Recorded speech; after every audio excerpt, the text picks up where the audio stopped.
ایسا کام کیا جائے، یعنی ترجیحات ایسی طے کر لی جائیں کہ جو بہت ضروری ہے اور جس کے اثرات جلدی نکلنے والے ہیں، اور جو آپ کے لیے لازمی ہے آپ سب سے پہلے اس کو ترجیح پر رکھیں اور آپ اس کو سر انجام دیں۔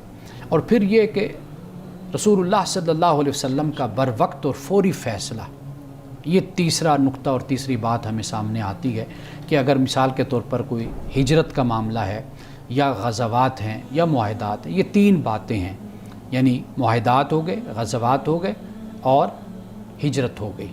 آپ دیکھیے کہ کس طرح رسول اللہ صلی اللہ علیہ وسلم نے اس کے لیے بر وقت آپ نے فیصلہ فرمایا اور فوری فیصلہ فرمایا۔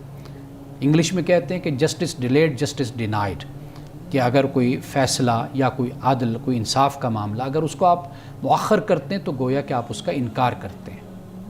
تو لہٰذا رسول اللہ صلی اللہ علیہ وسلم کی سیرت سے ہمیں یہ بھی معلوم ہوتا ہے کہ بر وقت اور فوری فیصلہ، اور پھر اعتدال اور توازن، یہ بھی سیرت سے ہمیں معلوم ہوتا ہے، یعنی عبادات ہیں تو ان میں بھی ایک اعتدال اور ایک توازن ہمیں نظر آتا ہے، اور اسی طرح معاشرتی تعلقات ہیں ان میں بھی توازن ہے، دعوت اور تعلیم کا معاملہ ہے تو اس میں بھی بیلنس ہے، سیر و تفریح ہے، یعنی اس وقت سیر و تفریح یہی ہوتی تھی کہ رسول اللہ صلی اللہ علیہ وسلم صحابہ کے ساتھ نکل جایا کرتے تھے، یعنی واک کرتے تھے۔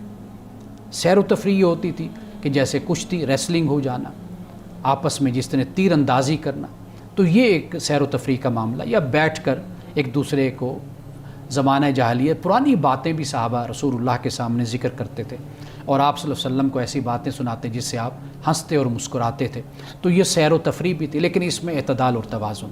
یہ نہیں ہے کہ اتنا مذاق کرو، بیٹھے رہو اور اپنا وقت ضائع کرتے رہو، ہنستے رہو بیٹھ کر، نہیں، یہ بھی انسانی ضرورت ہے کہ انسان ہنستا ہے، مذاق کرتا ہے، لیکن اس میں توازن اور اعتدال یہ ضروری ہے۔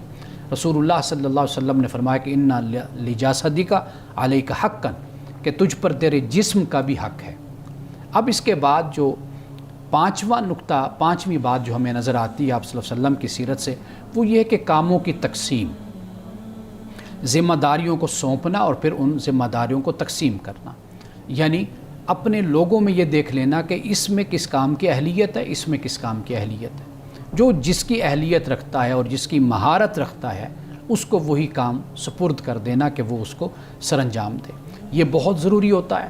آپ کسی ادارے میں ہیں، کسی نظم میں آپ اگر رہتے ہیں تو آپ ہمیشہ اس چیز کو ہنٹ کیجئے، آپ تلاش کیجئے کہ آپ کے دوستوں میں، احباب میں، آپ کے ساتھ رہنے والوں میں، آپ کے جو وابستہ لوگ ہیں ان میں کیا خوبی ہے، ان میں کیا صلاحیت ہے، ان کو اس کے مطابق کام آپ سپرد کریں، تو اس سے آپ کا نظم مضبوط ہوتا ہے، آپ کا ادارہ بہترین طریقے سے کام کرتا ہے۔ تو رسول اللہ صلی اللہ علیہ وسلم کی یہ پانچویں بات۔ اب آخری بات میں آج کی بیان کرتا ہوں، وہ یہ ہے کہ فارغ وقت کو کس طرح قیمتی بنایا جائے۔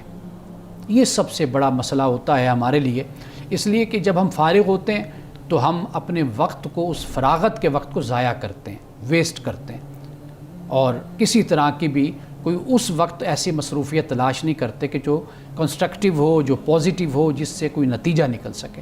اللہ پاک نے رسول اللہ صلی اللہ علیہ وسلم سے یہ فرمایا کہ فَإِذَا فَرَغْتَ فَانْصَبْ، کہ جب آپ فارغ ہوں تو پھر آپ اپنے آپ کو مصروف کر لیا کریں، یعنی کہ کوئی تعمیری اور مثبت کوئی ایسی مصروفیت کہ جو نتیجہ خیز اور جو اچھی ہو، اس میں آپ اپنے آپ کو مصروف کر لیا کریں۔ آپ دیکھیے کہ رسول اللہ صلی اللہ علیہ وسلم گھر میں تشریف لاتے تھے، باہر کی مصروفیات کو نپٹا کر جب آپ آتے تھے تو اپنے گھر میں مصروف ہوتے تھے، یعنی ایسا نہیں ہوتا تھا کہ آپ بیٹھیں اور آپ کہیں جی اب میں آ گیا ہوں تھک کر یا باہر سے آیا ہوں تو اب لوگ اب میری خدمت کرنا شروع کر دو، نہیں، بلکہ رسول اللہ صلی اللہ علیہ وسلم خود کاموں میں بھی شریک ہو جایا کرتے تھے، گویا کہ وہ گھر کی جو فراغت کا وقت ہوتا تھا، فارغ ہونے کا، وہ آپ اپنے ازواج کی دلجوئی کے لیے اور آپ اپنے ازواج کی خدمت کے لیے اور گھر کے کام کاج میں آپ اپنے آپ کو مصروف رکھ لیا کرتے تھے، اور گھر میں ہی فراغت ہوتی تھی تو اللہ کے ذکر، جیسے قرآن نے کہا فَإِذَا فَرَغْتَ فَانْصَبْ وَإِلَىٰ رَبِّكَ فَارْغَب، اپنے رب کی طرف آپ رغبت کیجئے، اپنے رب کی طرف متوجہ ہو جائیے۔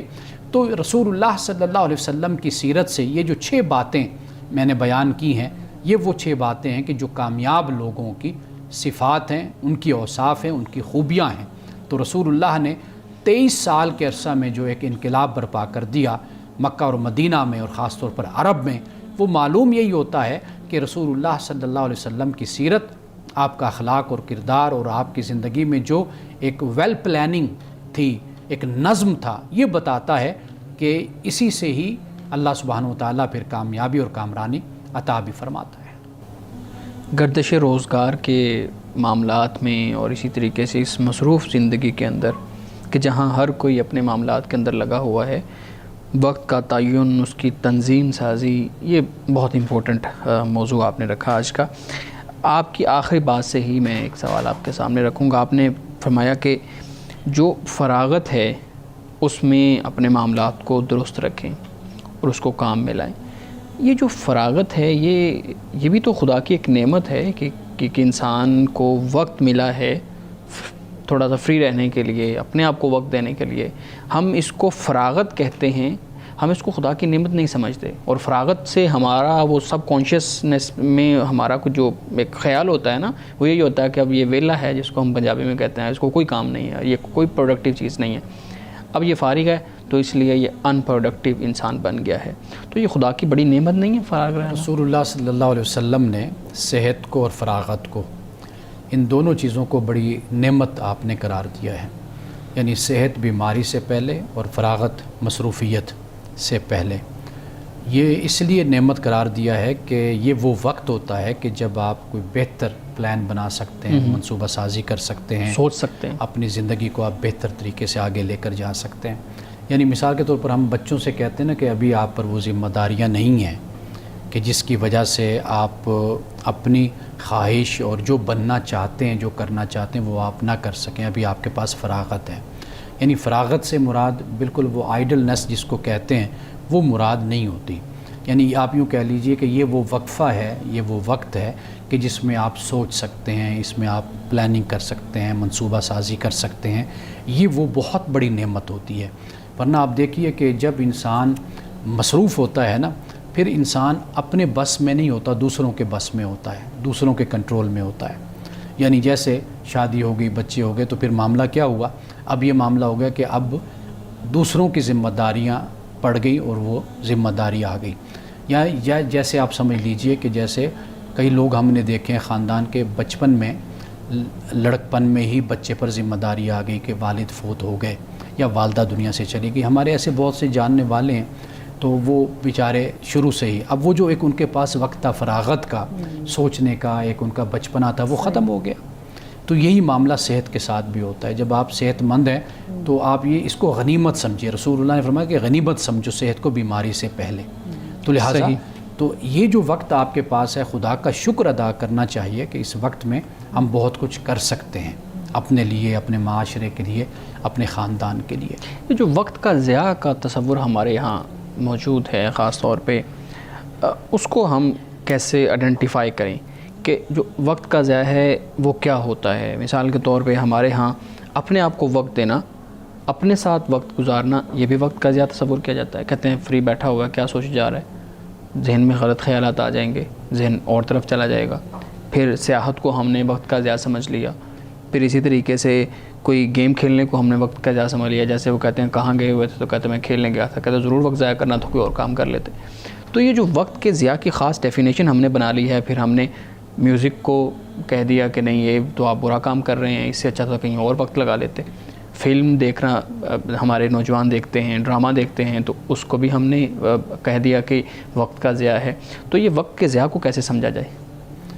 ہمارے ہاں جو معیار بن گیا نا کسی چیز کو ضائع کرنے کا، وہ ہم نے اپنا خود اس کو تشکیل دیا ہے۔ اس میں ہمارے سماجی رویے بھی ہیں، ہمارا تعلیمی نظام بھی ہے کہ جس میں ہم ایک چیز کو خود ہی وضع کرتے ہیں، خود ہی بناتے ہیں۔ ہم نے یہ سمجھ لیا ہے کہ جو سیر و تفریح ہے، جو ایکٹیویٹیز ہیں، سرگرمیاں ہیں، شاید یہ وقت کا ضیاع ہے۔ جبکہ اگر دیکھا جائے تو جس سے بھی انسان کی شخصیت پروان چڑھتی ہے، اس کی تعمیر ہوتی ہے، وہ وقت کا ضیاع نہیں ہوتا۔ یعنی مثال کے طور پر کھیلنا ہے، فٹ بال کھیلتا ہے، کوئی کرکٹ کھیلتا ہے، کوئی ہاکی کھیلتا ہے، آپ دیکھیے اس کو جسمانی صحت اس کو ملتی ہے۔ جم جاتا ہے، وہاں پر وہ اپنا جم جوائن کرتا ہے، ورزش کرتا ہے، ایکسرسائز کرتا ہے، تو یہ اس کے وقت کا ضیاع نہیں ہے۔ اسی طرح آپ نے کہا کہ کوئی بیٹھ کر موسیقی سنتا ہے، تو موسیقی سننا یہ کوئی وقت کا ضیاع نہیں ہے۔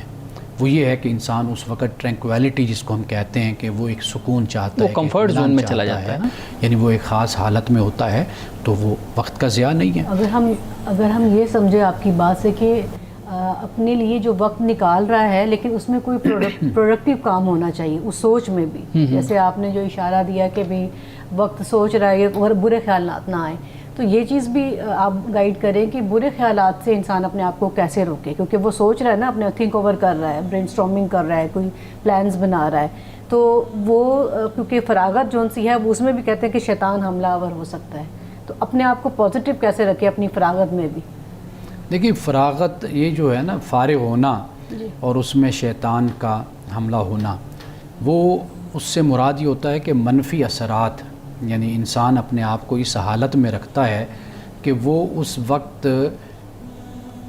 اس کی اہمیت کو اور اس کے استعمال کو نہیں سمجھ رہا. یعنی مثال کے طور پر ایک بچہ ہے کہ جس کا کل اگر پیپر ہے, اب وہ بیٹھا ہوا اپنے وقت کو اس طریقے سے ضائع کر رہا ہے, اب اس کا وقت ضائع ہونا, موسیقی بھی وقت کا ضیاع بن رہی ہے, اس کا کھیلنا بھی وقت کا ضیاع بن رہا ہے, اور اس کا بیٹھ کر سوچنا بھی وقت کا ضیاع بن رہا ہے. تو کچھ چیزیں ایسی ہیں کہ جن کو حالات اور ماحول کے مطابق پھر کہا جاتا ہے کہ یہ وقت کا ضیاع ہے یا یہ وقت کا ضیاع نہیں ہے.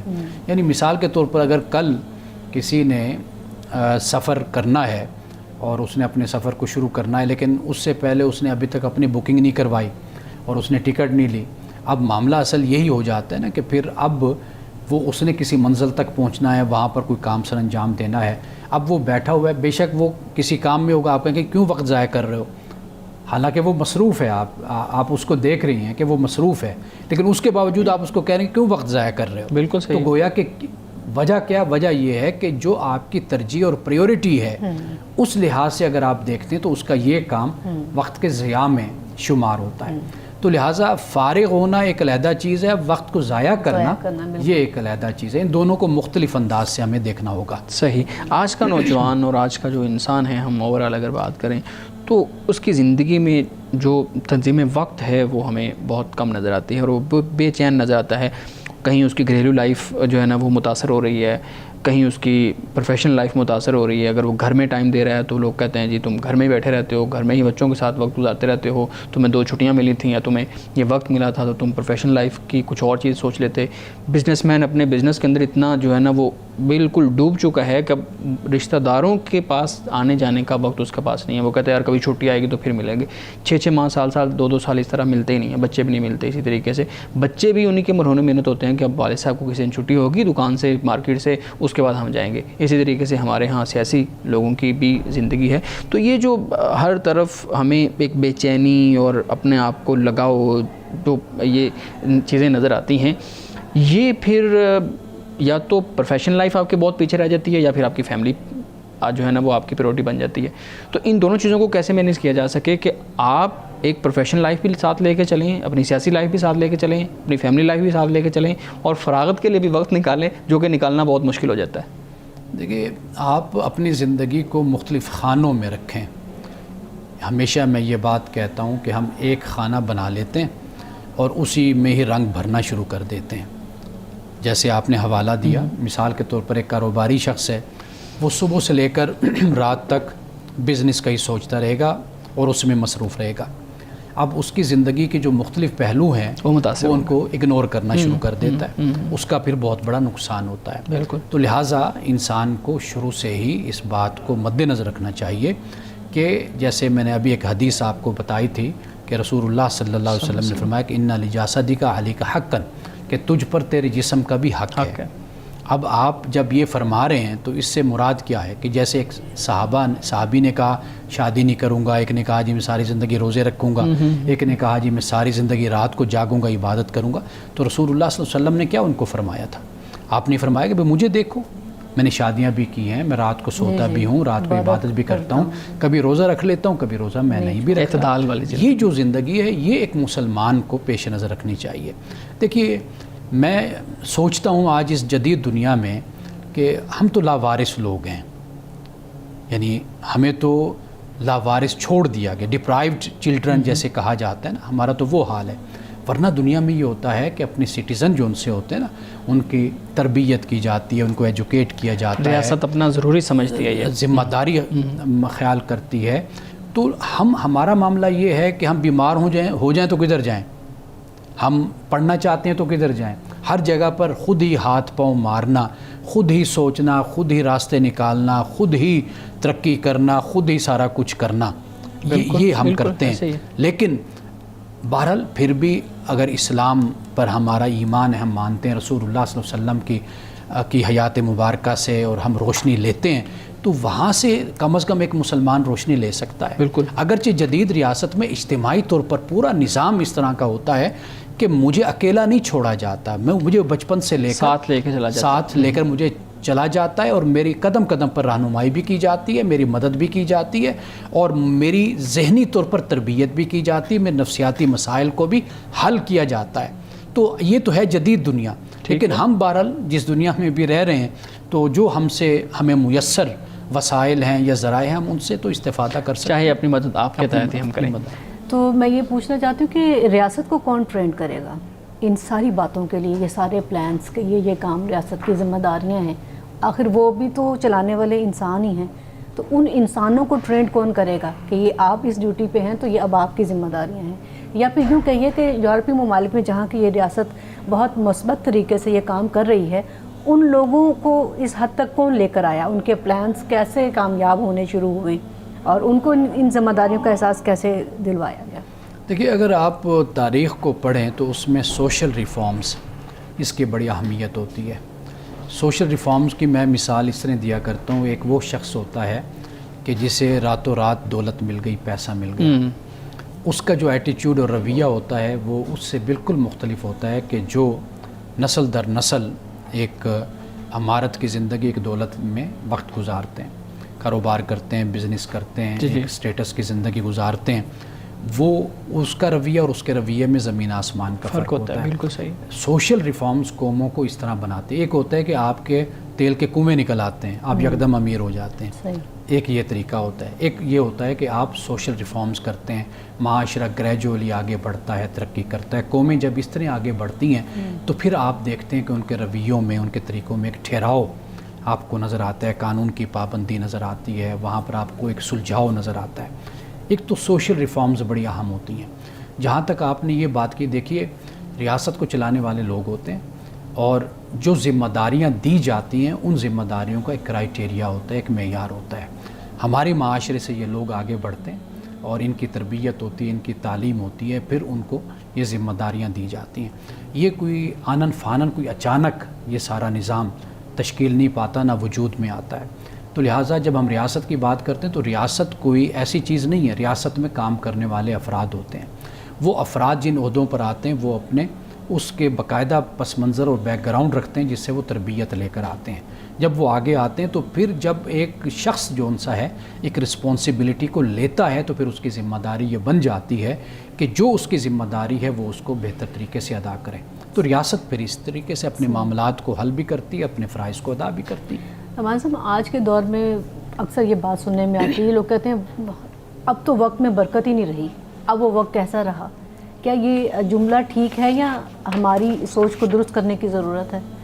وقت کو کبھی بھی برا نہیں کہنا چاہیے. منع کیا گیا ہے وقت کو, زمانے کو کہ آپ برا کہیے. اصل معاملہ یہ ہے کہ انسان اپنے آپ پر نظر ڈالے, اپنا احتساب کرے. وقت ویسا ہی ہے, اس میں برکت بھی ویسے ہی ہے, سب کچھ ویسے, سارے معاملات ویسے ہی چل رہے ہیں. ممکن ہے کہ چونکہ جیسے جیسے ہم اپنی زندگی کے روپ میں تبدیل ہوتے چلے جاتے ہیں, یعنی ہمارا کردار بدلتا چلا جاتا ہے, تو شاید اس بنیاد پر ہم یہ کہہ دیتے ہیں کہ بھئی وقت میں برکت نہیں. یعنی مثال کے طور پر ایک بچہ ہے یا کوئی نوجوان ہے, اس کا وقت نہیں کٹتا, یعنی وہ اس پر پریشان ہوتا ہے میں وقت کیسے گزاروں, اس کے وقت میں اتنی برکت ہو جاتی ہے. دوسری طرف ہم جیسے جو لوگ ہوتے ہیں, ماں باپ جیسے ہیں, استاد ہیں, ذمہ داریاں جو گلے انسان کے آ جاتی ہیں بھی ہر صورت میں ادا کرنی. ایک تو خوش دلی کے ساتھ ذمہ داری کچھ ہوتی ہے کہ واضح بات ہے کہ وہ ادا کرنی ہوتی ہے انسان. اب اس میں پھر جب اتنا بندہ مصروف ہوتا ہے تو پھر ایسے لگتا ہے کہ بھئی کب صبح ہوئی کب شام ہوئی, پتہ ہی نہیں چلا, پتہ نہیں چلا. تو اب وہ کہتے ہیں جی پتہ نہیں وقت میں برکت نہیں, پہلے بڑی برکت ہوا کرتی تھی.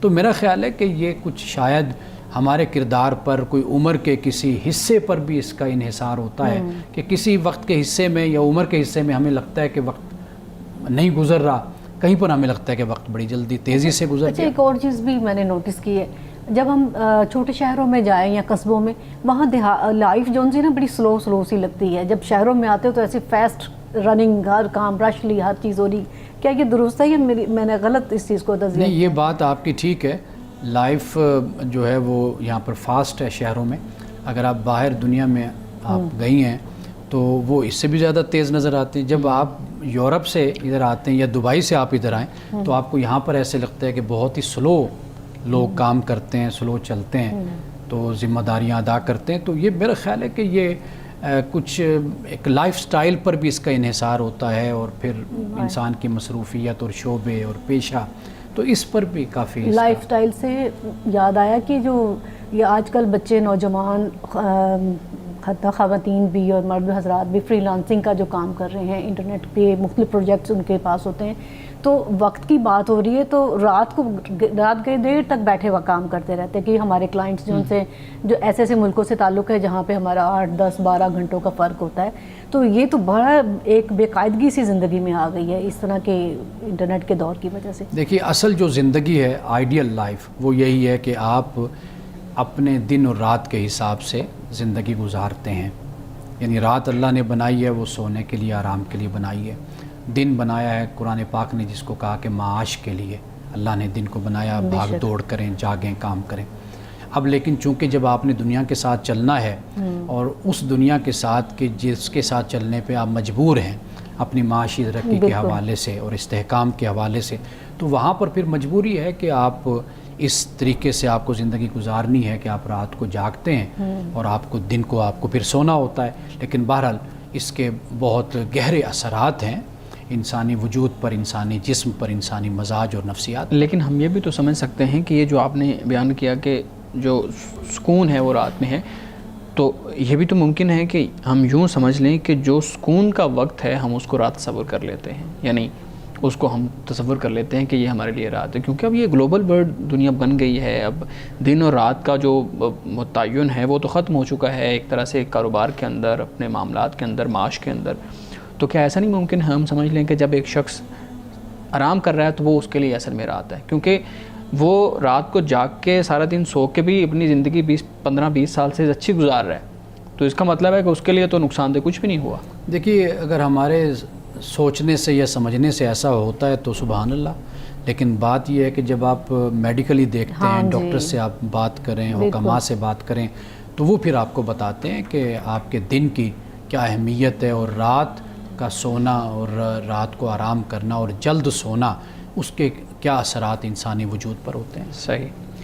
پوچھتے ہیں جی، مجھے یہ پوچھنا ہے کہ اگر عورت اکیلے بس میں سفر کرے تو عام طور پر رش کی وجہ سے نامحرم کے ساتھ سیٹ مل جاتی ہے، یا پھر یہ ہے کہ جو جسم کے اعضاء ہیں وہ ٹچ ہوتے ہیں، تو وہ انہوں نے لکھا ہوا ہے کہ اس میں نیت نہیں ہوتی، تو کیا اگر کسی کے ساتھ جسم مس ہو جائے تو اس میں گناہ ہوگا یا نہیں ہوگا؟ نیت اگر نہیں ہے کسی عمل کی، کسی بھی فعل کی، تو واضح بات ہے کہ اس پر کوئی بھی جزا اور سزا کا معاملہ نہیں ہے۔ یعنی انما الاعمال بالنیات، جیسے فرمایا کہ اعمال کا دار و مدار نیتوں پر ہوتا ہے۔ ایک بات تو یہ ہے۔ دوسری بات یہ ہے کہ ہمارے ہاں بسوں میں جو پبلک ٹرانسپورٹ ہے اس میں عورتوں کے لیے علیحدہ پورشن ان کا ہوتا ہے، جی جی، جہاں پر خواتین دیکھا گیا سفر کرتی ہیں۔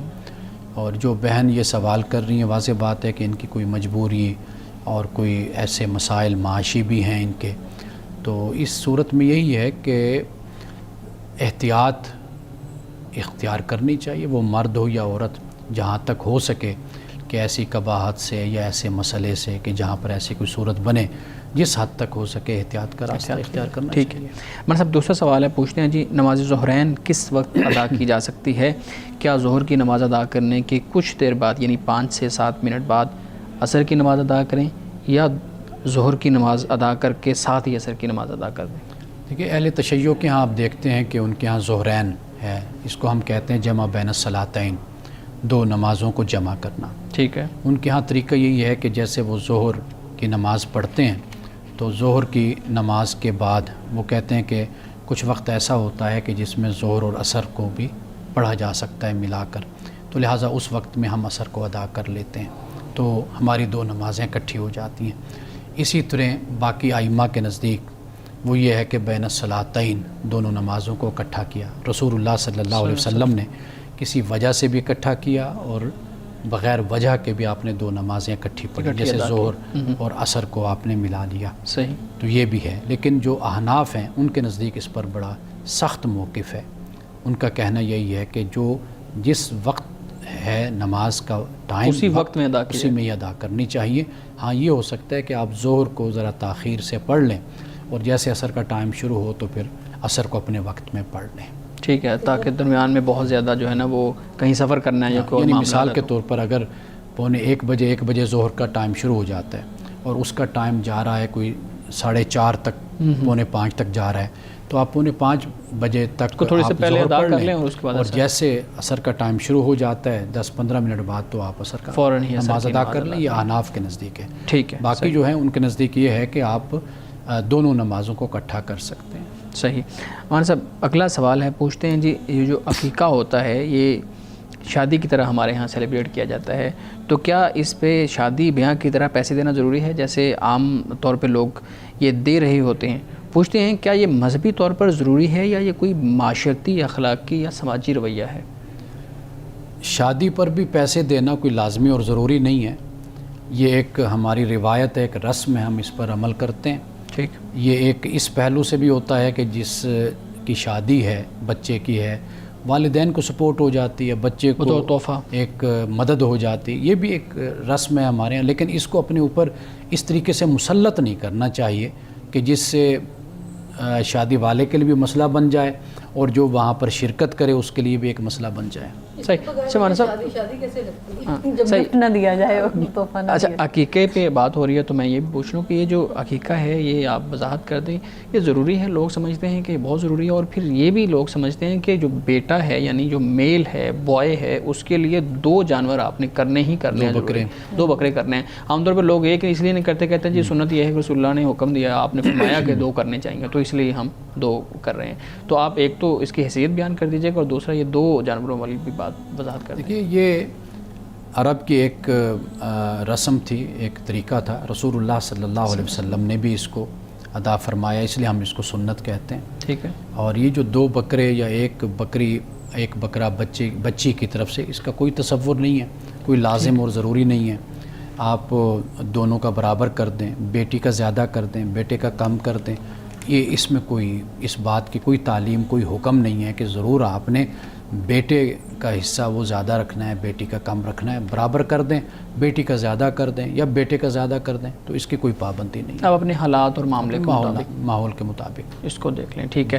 اور یہ بھی آپ نے وضاحت کر دی کہ یہ کچھ ضروری نہیں ہے، یہ سنت ہے، انسان کے پاس استطاعت ہے تو کرتا ہے تو ایک خوشی ہے، ایک بچے کی طرف سے صدقہ ہے۔ ہاں، بالکل ہاں۔ صحیح ہے۔ ٹھیک جی، مس آپ کے سوال ہے۔ جی نبوت ملنے سے پہلے اور نبوت ملنے کے بعد آپ صلی اللہ علیہ وسلم کے معمولات میں وقت کی خاص طور پہ تقسیم کے لحاظ سے کوئی خاص تبدیلی آئی تھی یا اسی طریقے سے ہی مطلب وہ خاص فرق نہیں پڑا؟ دیکھیے فرق تو واضح بات ہے کہ پڑا، اس لیے کہ آپ صلی اللہ علیہ وسلم نبوت کے اعلان سے پہلے یا نبوت کے منصب پر فائز ہونے سے پہلے آپ کی جو زندگی تھی، ایک تو وہاں کی جو اجتماعی زندگی تھی اس میں آپ کی شراکت بھی تھی۔ جی ہمیں یہ بھی ثبوت ملتا ہے کہ آپ نے تجارت بھی کی، آپ نے کاروبار بھی کیا، جی جی یہ بھی اس کا بھی ہمیں ثبوت ملتا ہے۔ لیکن جب ہم یہ دیکھتے ہیں کہ آپ کی جو نبوت کے بعد کی زندگی ہے وہ تو کلیتاً پھر نبوت کے ساتھ خاص ہو گئی، بالکل تبلیغ یعنی کے جو اس کام فرض جو آپ کے اللہ تعالیٰ نے آپ جو فرائض بیان فرمائے اور جو ایک نبی کے جو فرائض ہوتے ہیں تو آپ نے ان کو پھر ادا کیا، اللہ تعالیٰ کا پیغام، اللہ کا حکم، اللہ کی وحی آپ نے لوگوں تک پہنچائی۔ پھر یہ جو معاملہ تھا کہ کلی طور پر کاروبار، تجارت اور وہاں کی جو ایکٹیویٹیز اور سرگرمیاں تھیں ان پر پھر آپ کا جو مقام نبوت ہے یا فریضہ نبوت ہے پھر وہ غالب آ گیا، اس کو پریفرنس اور اس کو ترجیح حاصل ہو گئی۔ یہ سب سے بڑا بنیادی فرق ہمیں نظر آتا ہے۔ مولانا صاحب حدیث مبارکہ بیان کیجیے گا۔ رسول اللہ صلی اللہ علیہ وسلم نے 7 قسم کے لوگ ان کے بارے میں فرمایا کہ اللہ کے عرش کا سایہ ان کو نصیب ہوگا۔ ان میں سے ایک شخص آپ نے بیان فرمایا کہ وہ ہوگا کہ جو اللہ کی تنہائی میں، یعنی تنہائی میں اللہ کو یاد کرے اور اس کی آنکھوں سے آنسو رواں ہو جائیں، یعنی تنہائی میں ہو، اللہ کو یاد کرے تنہائی میں اپنی خلوت میں، اور پھر اس کی آنکھوں سے آنسو بہنا شروع ہو جائیں، تو رسول اللہ نے فرمایا کہ اس شخص کو بھی کل قیامت کے دن اللہ تعالیٰ اپنے عرش کا سایہ عطا فرمائے گا۔ ناظرین کرام، اس دعا کے ساتھ اپنے پروگرام کا اختتام کریں گے۔ اللہ رب العزت حسن کلام اور تاثیر کلام عطا فرمائے، ہماری زبان کے گروں کو کھول دے اور سننے والوں تک خیر کا پیغام پہنچے۔ اجازت دیجیے، خدا حافظ۔